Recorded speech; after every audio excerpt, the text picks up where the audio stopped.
Welcome to the world of dark romance tales. Dare to follow us into the night, where desire and danger entwine. Everyone received their bonus. Everyone except me. I didn't question it, didn't demand an answer. I simply walked out of the company in silence. Back home, I turned off my phone, severing every thread that tied me to the outside world. The world no longer concerned me. I drifted into a heavy sleep. The next morning, my phone screen lit up, 20 missed calls. All from the same person, my boss. I stared at the number without the slightest ripple of emotion. Now it was his turn to be anxious. The year-end banquet hall simmered with heat and perfume. The scent of food mingled with the restless excitement radiating from the crowd. Dizzying and unreal, crystal chandeliers shattered the light into glittering, artificial fragments that danced across flushed faces. Everyone waited for the name to appear on the enormous LED screen. The name tied to a year's worth of effort. My name, To Hugh, was not among them. When the final name flashed across the screen with a burst of dramatic sound effects, the hall erupted in thunderous applause. At my table, the air froze. The surrounding cheers turned into a distant haze. A few glances, pitying or delighted, stabbed into me like invisible needles. I didn't flinch, not even a twitch of my eyelids. Lifting my head, I looked across the sea of people toward the head table, where CEO Vong sat. Our eyes met for less than a second. On his gentlemanly, ever-polished face, the corner of his lips curved, so faint it was almost imperceptible. It wasn't a smile. It was the smug pleasure of a cat toying with its prey. A silent challenge. He was waiting to see my reaction, whether I would lose control, confront him, or crumble into an emotional spectacle that would ruin the celebration he had orchestrated. In my chest, a burning wave of humiliation surged up, followed immediately by a cold, almost absurd calm. 5 years of devotion. 5 years handling core projects. 5 years living on 996 schedules until overtime became instinct. Once, I worked 72 hours straight until they carried me away from my desk. I poured my sweat into building his empire, only to be discarded publicly on the one night everyone was meant to celebrate. A joke for them to whisper about. Ridiculous. But my face remained expressionless, no anger, no hurt, not even a ripple. I quietly pulled back my gaze, lifted the glass of wine in front of me, and drank the lukewarm liquid to the last drop. Then I stood, picked up the notebook I'd used for 3 years and the pen lying beside it. My colleagues instinctively stepped aside, perhaps expecting an outburst. But I did nothing. I simply turned around and walked toward the grand doors.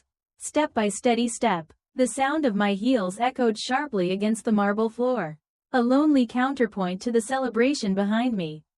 No one called after me. No one tried to stop me.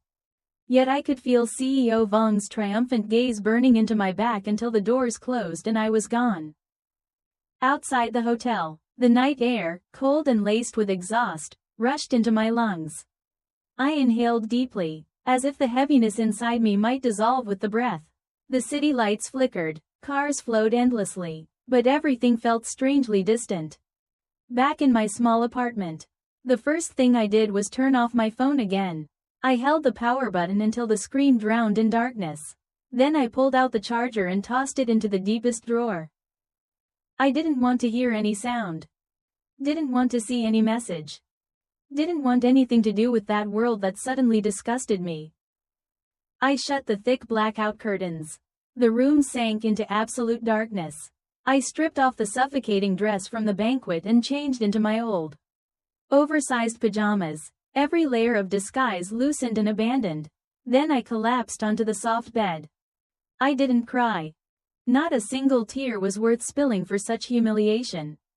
I was only tired. 5 years' worth of exhaustion pressing down all at once, an unstoppable tide. I fell asleep as though the world had been placed on pause. In my dream, a cruel scene played out. I had become transparent, standing in the middle of the company. CEO Vong, laughing, walked straight through me with stacks of bright red money in his arms, handing them out as people pointed and whispered. The recognition, the rewards that should have been mine brushed my fingertips and vanished. I jolted awake, my chest aching. Outside the window, the night remained pitch black. My face was cold to the touch. In the darkness, I whispered to myself, "Stay calm. This cheap anger, this cheap injustice, none of it deserves another ounce of your strength. If they want to see you break, you must not break." The next morning, I woke naturally, without alarms, without the phone, only the faint sunlight pressing through the thick curtains, tracing a thin, pale line across the floor. I stared at the ceiling for a long moment, feeling a calm I'd never known. The spectacle of last night now felt like a scene from a distant film, clear in image, but stripped of emotion. I got out of bed, stretched, and the small cracks of my joints echoed softly. I retrieved my abandoned phone from the drawer and turned it on. Within seconds, the notifications exploded. 20 missed calls. All from CEO Vong. I looked at the glaring number, no anger, no satisfaction, only a quiet, expected indifference. The corner of my lips even lifted slightly. A faint, ironic curve. So now he was the one panicking. I didn't return the call. I merely opened the group chat. It was silent. The latest message was still last night's congratulation to the winners. My avatar sat awkward and misplaced among the members, like a ghost at the wrong time. Several private messages blinked, some from colleagues who were usually on decent terms. "Hey, are you okay?" Others from people who barely cared, pretending concern. I didn't open any of them. The phone landed on the sofa like a glowing brick. I walked into the kitchen, ground fresh coffee beans, and brewed them slowly. The rich aroma filled the apartment, sweeping away the last of the lingering gloom. Coffee in hand, I opened the curtains. Sunlight poured in, bright enough to make me squint. Down on the street, people hurried through their morning routines. For the first time in years, I allowed myself this quiet, luxurious peace. How long had it been since I had a morning like this? I couldn't even remember. Scenes from the company flickered in my mind, projects I led.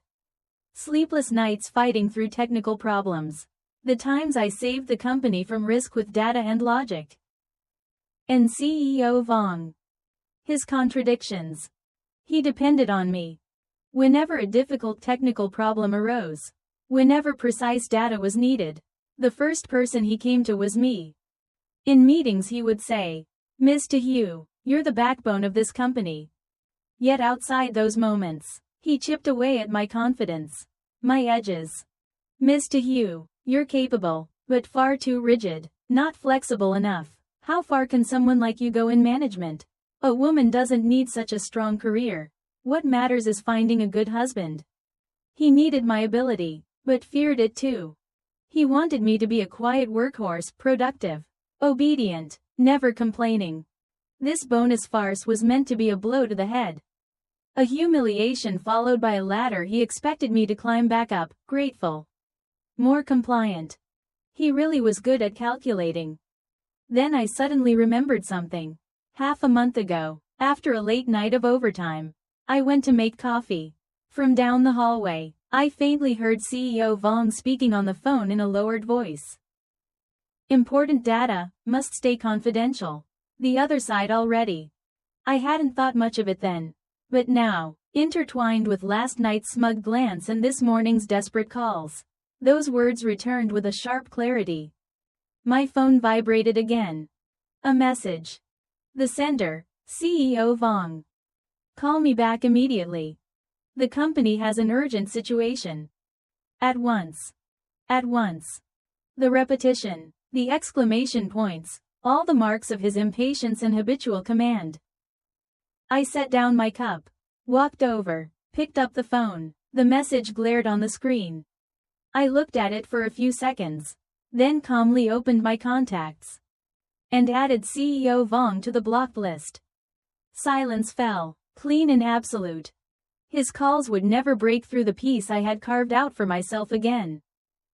I could almost imagine the expression on his face. Behind that refined mask he always wore. He was probably furious to the point of madness when the cold automated voice told him, "The subscriber you have dialed is currently busy." At noon, I made myself a simple meal and had only eaten halfway when an unfamiliar number called. I hesitated for a moment but eventually picked up. Immediately, a panicked, tearful female voice burst into my ear. "To Xiao, oh my god, Xiao, you finally answered." It was Supervisor Li, my direct superior, a woman with little real authority in the company, whose only talent was maintaining superficial harmony. Xiao, please come back. Director Wang is about to lose his mind. Something big happened in the marketing department. The Star Genesis project you're in charge of, the data. The data is completely messed up. The partner is demanding an explanation. If not, they'll sue us. Behind her were chaotic noises and arguments. Her voice trembled and tangled with panic. But in my heart, there was only an icy clarity. So it's finally happening. My hand paused for a second. Then I calmly lifted my fork again, placing a piece of broccoli into my mouth. Chewing evenly, I spoke with indifference. "I'm on leave." Just 3 simple words, yet they dumped a bucket of ice water over her panic. The line went silent for a few seconds before her crying intensified. Xiao, I know you're upset. It was the director's fault, he's a bastard. I know, but the company really can't function without you right now. You built that entire data system yourself. No one else can handle it. I'm begging you, just come help this once. I'm asking you on my knees. Her voice was full of pleading. Yet I didn't hear a trace of sincerity. She was only afraid the fire would spread to her own body. Afraid her department head position would start to shake. He said, she suddenly grew frantic, as if clinging to her last straw. He said that as long as you come back, anything can be negotiated. Bonuses, promotions, you can have whatever you want, anything. Now she remembered me, yesterday, when I was publicly humiliated in front of everyone. She, my direct supervisor, didn't speak a single word in my defense. Yet now, suddenly, I had become her dear good girl. I let out a cold laugh and decisively hung up.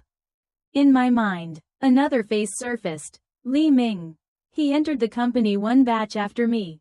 Because of mediocre performance, he transferred to administration by sucking up to people. He always envied me, spreading little rumors behind my back. Last night, as I walked out of the hall, I caught the naked satisfaction in his eyes. Now that the company is in chaos, he's probably curled up in some corner, half delighted to watch the mess unfold, half eager to fan the flames in front of Director Wang, adding a few made-up accusations. To Xiao is throwing a tantrum. She's intentionally being difficult. I wasn't wrong. With his number blocked, Director Wang's voice had no way of reaching me through the quiet fortress I'd built. I could even imagine his expression when he heard, "The subscriber you have dialed is currently busy," the gentlemanly mask cracking to reveal panic and rage. By afternoon, another unfamiliar number called. I answered. The other end was silent for a few seconds before a voice, struggling to contain anger, came through. To Xiao. This time, he said both my surname and given name. His tone no longer frantic like in the morning. Instead, it was an arrogant threat. Don't think you can escape by refusing to answer. You haven't handed over your work. According to company policy, all losses caused will be your personal responsibility. This is negligence. A dereliction of duty. He began piling accusations onto me. Ridiculous. I listened quietly, saying nothing. My silence likely irritated him more than any argument. He paused, then his voice softened, switching to the same tired emotional manipulation routine. Xiao, I know you're angry. The bonus incident was my oversight. I was wrong. I apologize. But the company is in a crucial stage right now. We can't let emotions interfere. Right? We've worked together for years. You know how I've treated you. I almost laughed. How he treated me. Like a mule pulling a millstone, worked to the bone, then stabbed in the back. Director Wang, I said, my voice icy. You want me to return to fix the Star Genesis data incident? Yes. He immediately latched on, like he'd found hope. Come back and I'll have finance issue your bonus. I'll double it. No need. I cut him off. I remember every core dataset of Star Genesis. Before leaving last Friday, I performed a double encrypted backup and delivered a copy to the data center. If the data is in chaos now, there's only one explanation. I paused, then enunciated each word clearly. Someone used a high-level account to tamper with the source data on the server between Friday evening and this morning. The other end fell into dead silence. I could even hear his sharp, panicked breathing. One single sentence, and I'd struck the heart of the issue. He wanted to blame me, to say it was my negligence. That I didn't hand over my work. But with one sentence, I shifted it from a technical mistake to internal sabotage. And the number of people with high-level access after hours could be counted on one hand. Including him. What do you mean by that? His voice trembled, panic leaking through. Nothing, I replied calmly, just reminding you, with a security breach this serious, the first thing to do is call the police so they can investigate, rather than forcing an employee on leave to return and take the blame. The words, "Call the police," landed like a hammer on his chest. He shouted reflexively. No, absolutely not. My suspicion solidified. This was no simple data disorder. He was trying to use a technical mishap as an excuse to lure me back and cover up something catastrophic. The cut bonus wasn't punishment, it was a sacrifice piece in a much larger scheme. He needed a reason, a legitimate pretext, to temporarily remove me from my position without raising suspicion.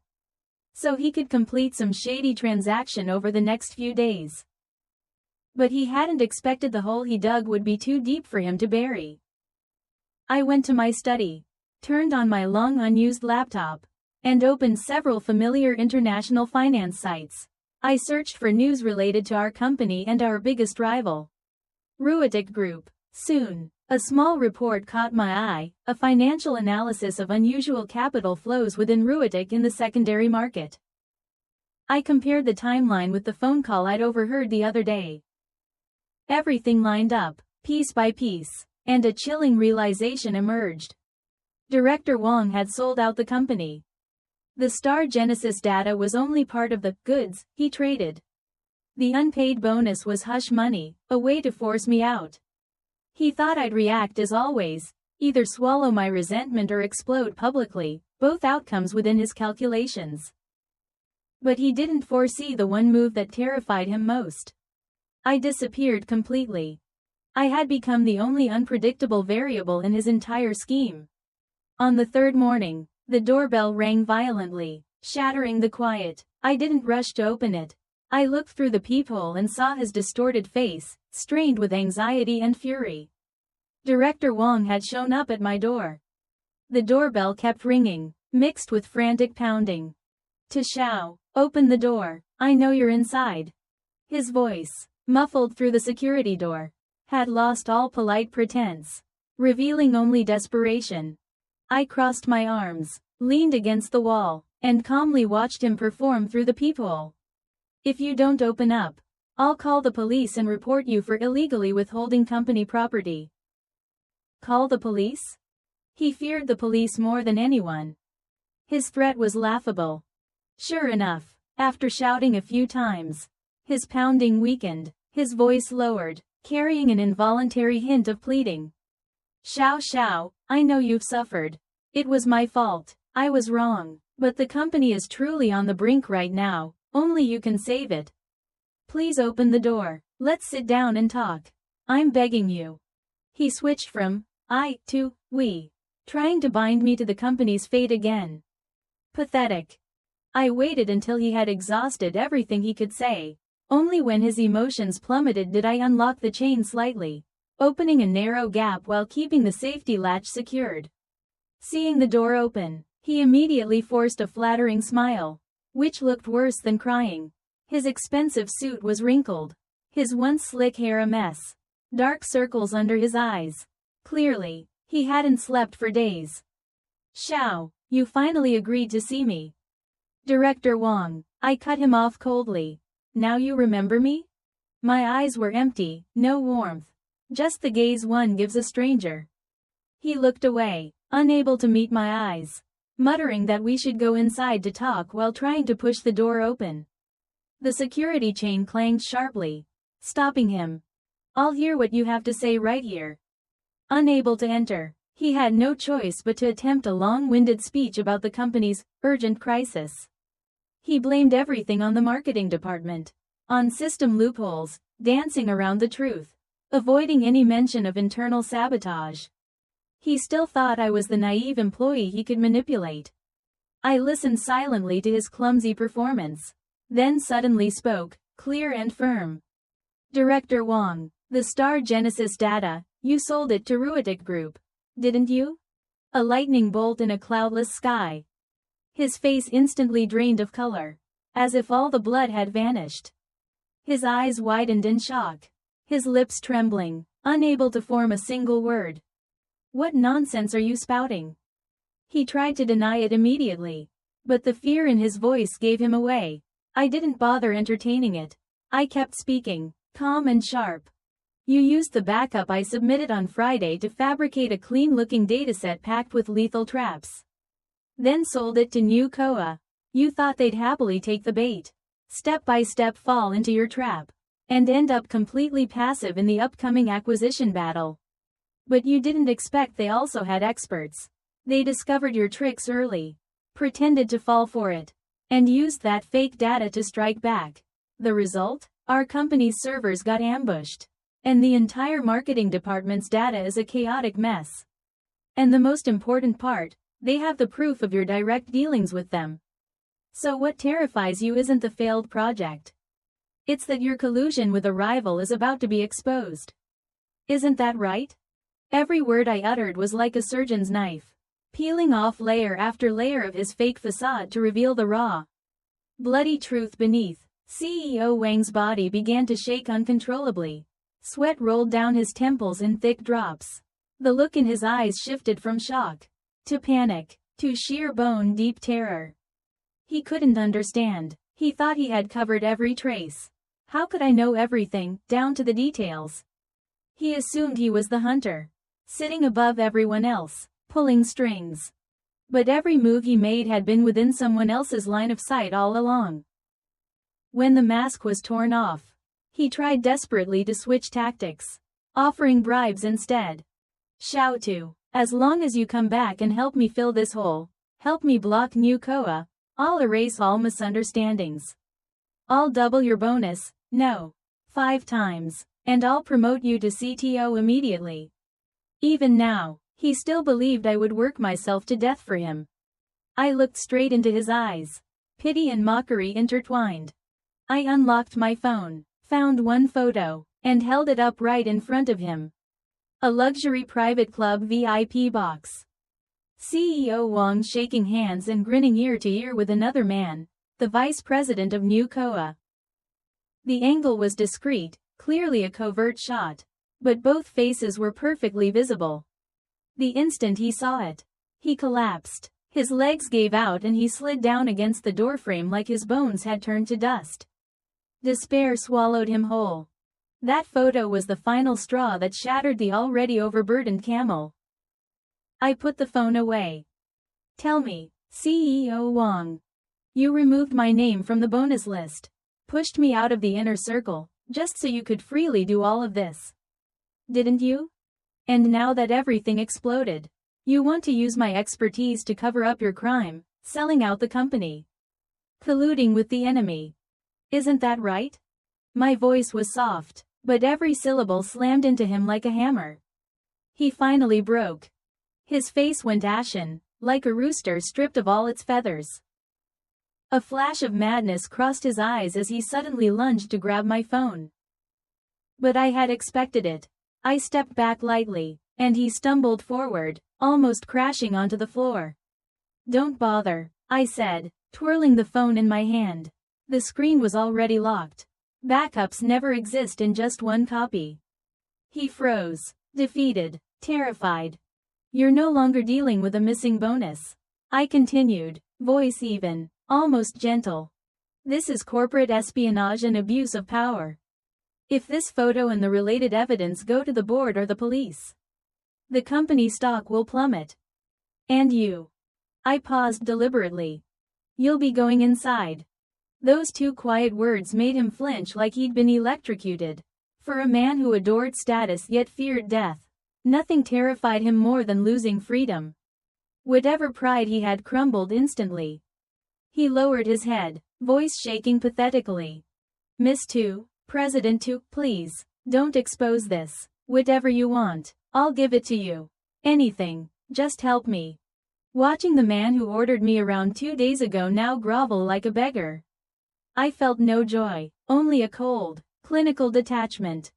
Because this was the moment I had been waiting for. My conditions are simple. I spoke lightly, clearly. First, my year-end bonus, every cent, post-tax. I don't need double or 5 times. Just what I earned.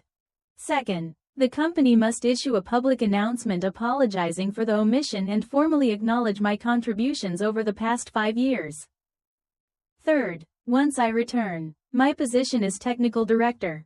I choose which core projects I work on. Everything else, miscellaneous messes other people created, you can keep. With every condition, his face drained of more color. Each one was a blow to his authority, a nail in his humiliation. He hesitated, still calculating, still hoping to wiggle out of it. Right then, my spare phone rang. A number I recognized immediately, Li Min's private line. I answered on speaker. His triumphant, sycophantic voice blasted through the quiet hallway. To Hugh, don't let CEO Wang fool you. He wants you back just to take the fall. I'm telling you, yesterday he told HR he'd fire you right after you fix the issue. Said he'd force you to sign a ridiculous non-compete too. I made the bonus list myself. Your name was never on it.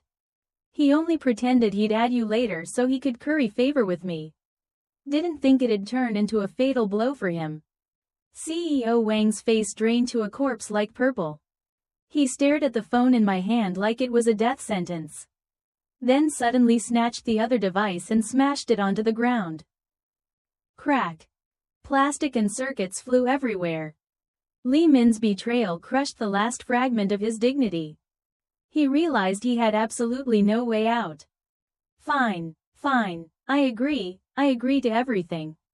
He spat the words out, trembling with rage and humiliation. Words mean nothing, I replied coldly.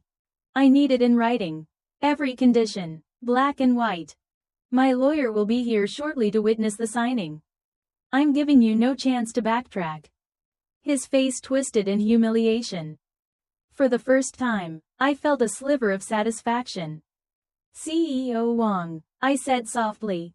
This is only the beginning. Everything you owe me, I'll make you pay back tenfold. The next day, I returned to the office. The moment I pushed open the glass doors, the entire open workspace went silent. Hundreds of eyes locked onto me, curiosity, jealousy, fear, suspicion, and a bit of quiet schadenfreude all mixed together like an abstract painting. I ignored them all. At 10 a.m., the company held an emergency all-hands meeting. CEO Wang stood on stage, pale and gaunt but forcing a professional smile. He read a formal apology acknowledging the bonus error, then showered me with praises about my contributions over the past 5 years, so over the top that even I barely recognized myself. Finally, he announced 2 major decisions. My missing bonus would be fully compensated, plus a special contribution award. Effective immediately, I was appointed technical director, reporting directly to him. The room erupted in murmurs. Some faces twisted. Some eyes burned with envy. From across the crowd, Li Min glared at me like a venomous snake. His plan had backfired spectacularly. The tip he sold ended up cornering his own boss. Back in my newly renovated office, I rejected the HR manager's packet of managerial procedures and administrative responsibilities. As per the agreement, I said calmly, I only handle core projects. Everything else is not my concern. My firmness and apparent lack of sentiment quickly spread throughout the company. A few longtime employees started whispering behind my back, calling me power-hungry, arrogant, and drunk on my sudden rise. I didn't care. I knew very clearly that the position I held now wasn't earned by currying favor with anyone. It came from the fact that I held the fatal weakness of CEO Wang in my hands. He had to grant me unprecedented authority. I now had direct access to the company's core confidential databases, including financials and strategic plans, information he once guarded obsessively. He had no other choice. He needed me to use these privileges to counter New Koa Group and patch the giant crater he had dug himself. Outwardly, I quietly worked to clean up the chaos left behind by the Star Rise project. But at the same time, I made full use of this once-in-a-lifetime opportunity, absorbing information like a greedy sponge. And then, I discovered something even more serious than him selling the Star Rise data. What he leaked wasn't just marketing data, it included information tied to a secret merger and acquisition deal. One that could determine the fate of the entire company. Because of his personal greed, he had pushed the company to the edge of a cliff. I began secretly compiling all evidence related to his shady dealings with New Koa Group, bank transfers, altered datasets, communication logs.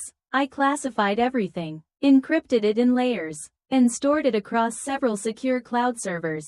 That was my true talisman. A bomb that could go off at any moment. A few days later, I received a call from a headhunting agency. Their tone was sincere, the offer incredibly generous. They wanted to recruit me. The company? New Koa Group. I pretended to hesitate. After hanging up, I laughed. Wang, did you really think giving me a promotion and power would make me loyal? You were wrong. I was no longer your subordinate. I was the hand holding your lifeline. And now even your rival saw me as a valuable piece to win over. At some point, without anyone noticing, I had become the one holding control of the entire game.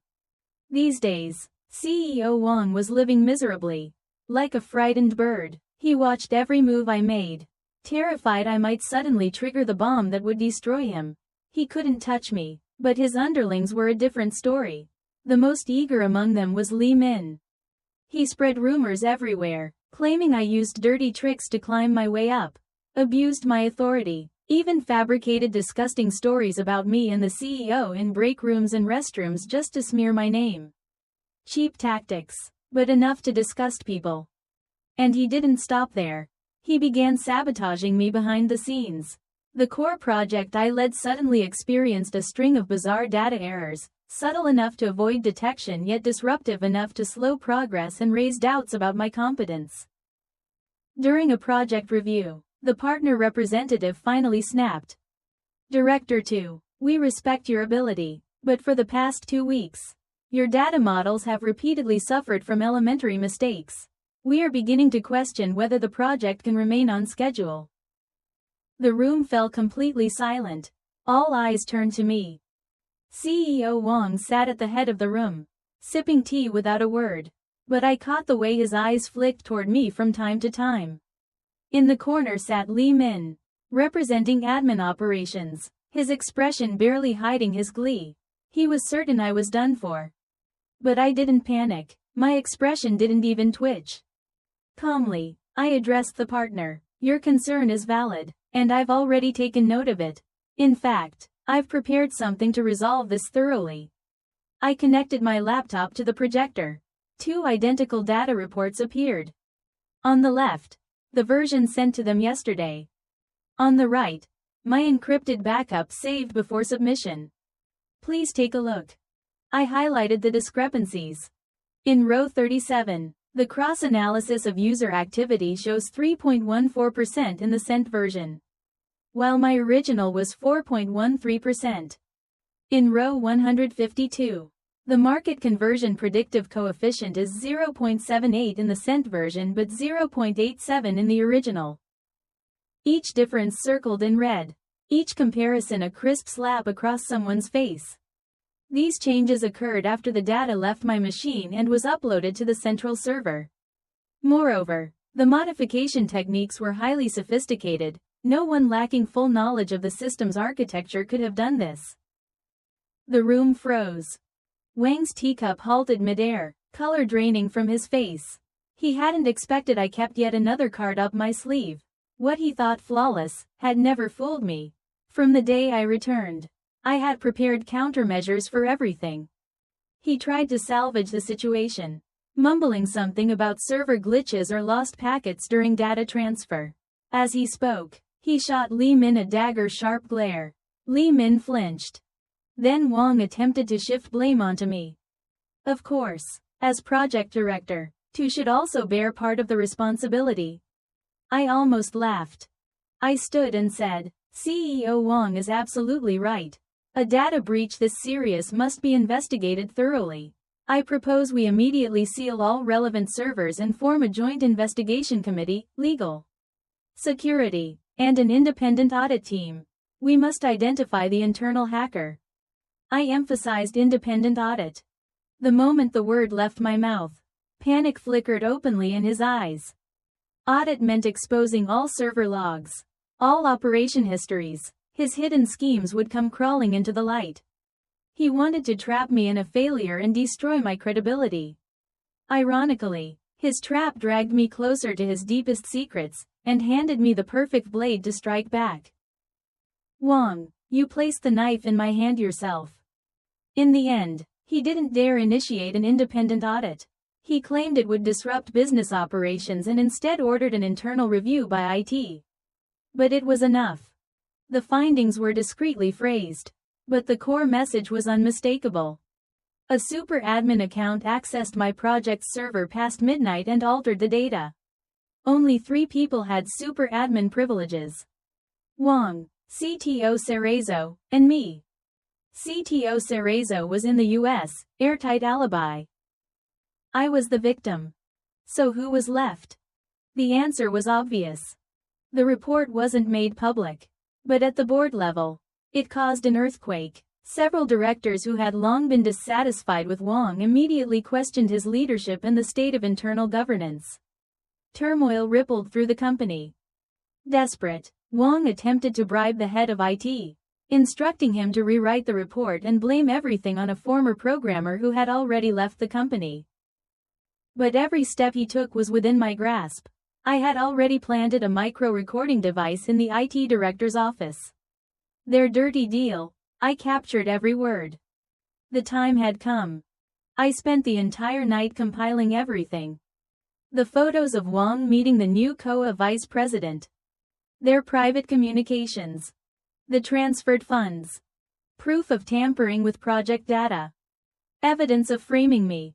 And the newest recording of him bribing IT to fabricate evidence.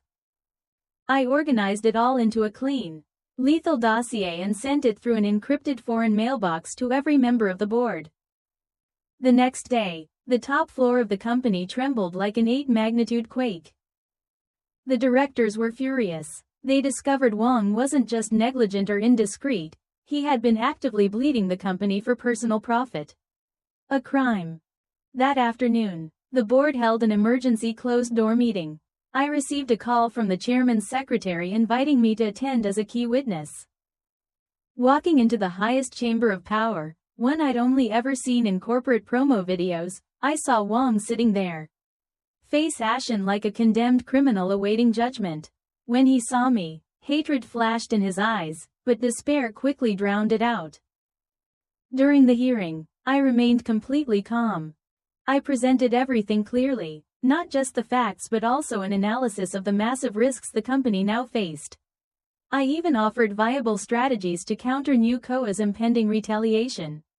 My composure, professionalism, and airtight logic stunned the entire board. Their eyes shifted, from suspicion to respect, to full recognition. Wang was bombarded with questions. None of his excuses survived the hard evidence I provided. In the end, the board voted on the spot to suspend all his duties effective immediately and establish a special internal investigation unit under the direct authority of the board.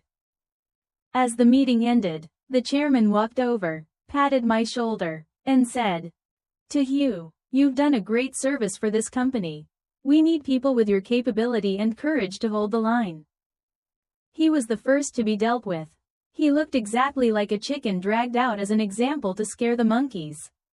The internal audit team quickly stormed into the administrative department and tore apart years of his records. And only then did everyone realize how horrifying it truly was. A seemingly insignificant administrative clerk.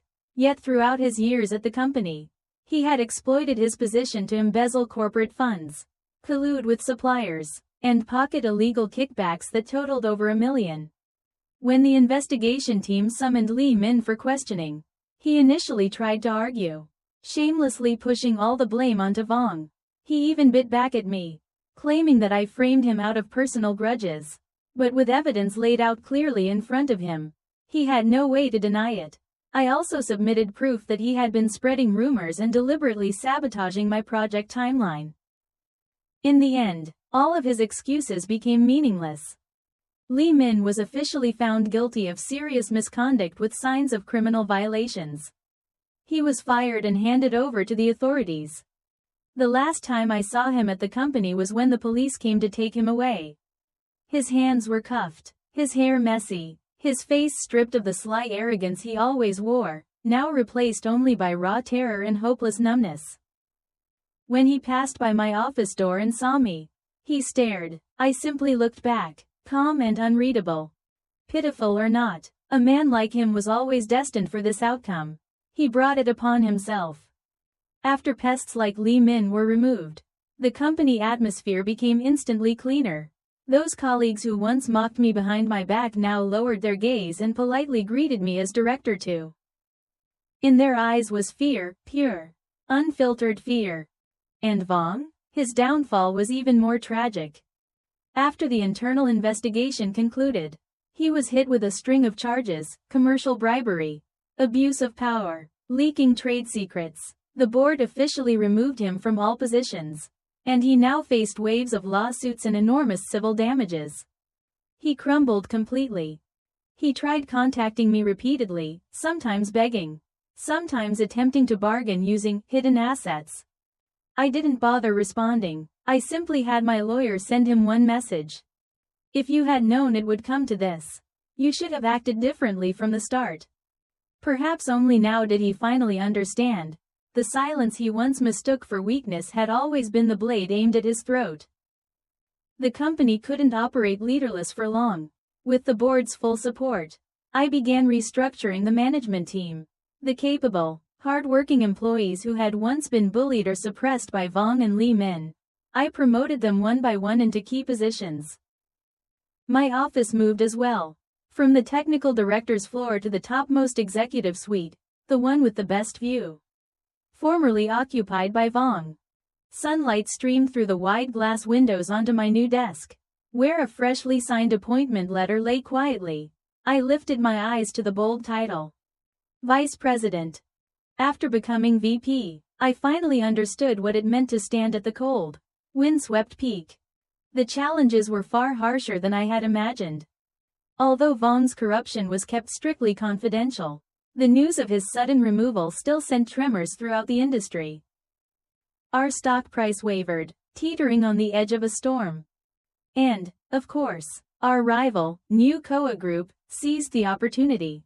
They launched aggressive market strikes, price wars, PR wars, determined to swallow us whole. The company plunged into chaos. I had no time to bask in victory. I was immediately thrown into another brutal war. I gathered the core team I had personally handpicked. We held back-to-back closed-door meetings for days, dissecting every move the enemy made and evaluating every card we had.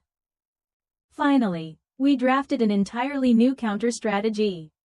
Instead of engaging in a direct price war, we revived several innovative, forward-thinking projects that Vong had shelved, creating a new battlefield altogether. Under my leadership, the company's strategy transformed from the ground up. Senior executives who once dismissed or opposed me now lined up outside my door every morning, waiting to report. Their wary skepticism had shifted into genuine respect and trust. Power, after all, is the best passport. Ironically, The same headhunter who once tried to recruit me on behalf of New Koa reached out again. But this time, they weren't trying to poach me, they were offering support. If I agreed to cooperate with them, they would help me secure my current position. Later, after their acquisition, they promised to appoint me CEO. They still thought I was a pawn they could buy. I played along, stringing them along while quietly extracting critical intel and planting traps. They tried to steal a chicken, and ended up losing the rice as well. While resisting external pressure, I also pushed forward a sweeping internal reform.